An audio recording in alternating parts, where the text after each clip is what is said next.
Is Roblox stuck on the loading screen or not launching at all on your phone? Don't worry, I'll walk you through the quick fixes that work for both iPhone and Android. Stick around to the end so you don't miss a key step that could solve the issue completely.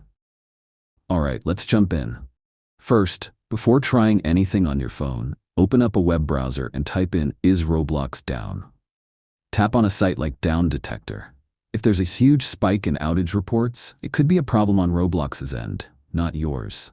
In that case, it's best to just wait it out instead of trying a bunch of fixes.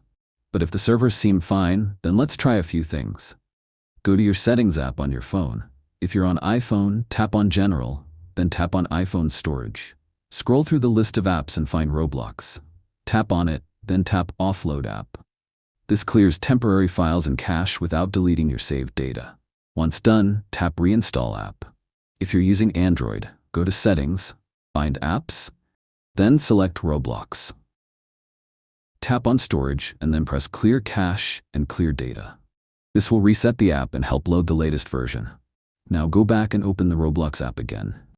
It should now load up correctly and you can try joining a game. At this point, if you haven't subscribed to our channel, click the subscribe button now so you don't miss future mobile gaming fixes like this. If Roblox is still not working, here's one final tip. Restart your device. Hold down the power button and turn it off. Wait a few seconds, then turn it back on. This refreshes your phone's system and can help clear up lingering app issues. Once your phone is back on, open Roblox. If it launches and loads your homepage or game without any errors, congrats, you're good to go. Thanks for watching. Drop a comment below if this worked for you, or if you need help with anything else. Hit the like button and subscribe for more quick tutorials like this.